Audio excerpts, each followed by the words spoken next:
नीति को लगता है कि उसकी जिंदगी में राजीव की मां ने इतना कलेश कर रखा है कि अब उसका इस दुनिया में जिंदा रहना बनता नहीं है।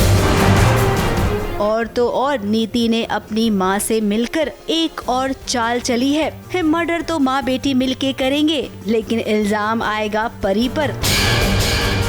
मुझे के सारे खून का इल्जाम।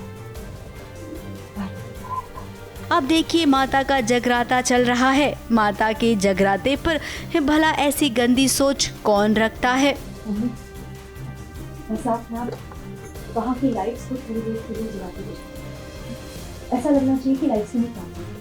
नीति ने ऐसी सोच रखी तो रखी और उसने देखिए अंजाम भी दे दिया अपनी सोच को। पंडित जी ने परी से कहा कि कलश ऊपर छत पर रख कर आने के लिए। इसी के बाद नीति ने गुरविंदर को कुछ इस कदर छेड़ा कि गुरविंदर भी छत पर चली गई और पीछे से धक्का मार दिया नीति ने। पंडित जी ने पार्वती को बोला कि कलश ऊपर रख के आओ छत पे, तो वो गई है। तो मैं उसको बोल रही हूँ मम्मी जी को कि आप भी जाओ, आपकी बहू है, नई बहू है, इतनी बिजली कड़क रही है, इतना मौसम खराब है, उसका ध्यान रखो जाकर। अच्छा तो जल रही है, फिर और जलाती है मुझे और कहती है हाँ मैं जा रही हूँ अपनी बहू का ख्याल रखने के लिए।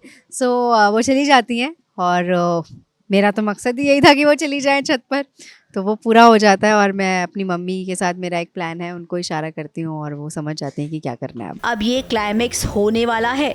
इसकी शूटिंग अभी हुई नहीं है, लेकिन हम आपको बता रहे हैं कि ऐसा होगा। मम्मी जी को छत पर बुला, जैसे ही मम्मी जी को धक्का देके हमेशा के लिए दुनिया से गुड बाय कर दूंगी। पिछली बार तो बच गई थी, लेकिन इस बार ना तो वो बचेगी और ना ही उनकी सोच। मैं मम्मी जी को मुंह तोड़ जवाब दूंगी और पार्वती को भी संजू के साथ नहीं रहने दूंगी। तो वही प्लानिंग करते हैं हम कि क्या करूंगी। तो मैं वही बोलती हूँ कि छत पे जाके कैसे मैं उन्हें गिरा दूंगी और कैसे सारा इल्ज़ाम पार्वती पे आ जाएगा। So we are planning after मेरा वो जो आउटबर्स्ट है वो देख के। और मम्मी मुझे समझाती हैं और फिर मुझे लगता है कि हाँ मुझे कुछ तो करना पड़ेगा। एंड देन फिर से नीति एविल बन जाती है। फिर सोचिए परी और राजीव जो अभी अभी मिले हैं, परी को धीरे धीरे राजीव के बारे में सच का पता चल रहा है, तो वही नीति ने अपना खलनायिका वाला रूप ले लिया है। राजीव को पाने के लिए उसने साम दाम दंड भेद सारे हथकंडे अपना लिए, लेकिन फिर भी उसकी दाल बिल्कुल नहीं गली। इसीलिए अब ये आखिरी रास्ता है परी को रास्ते से हटाने का।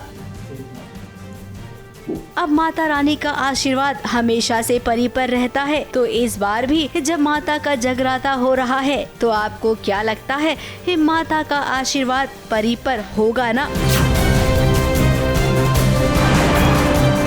मुंबई से कैमरामैन सुजीत मिश्रा के साथ एबीपी न्यूज रिपोर्ट।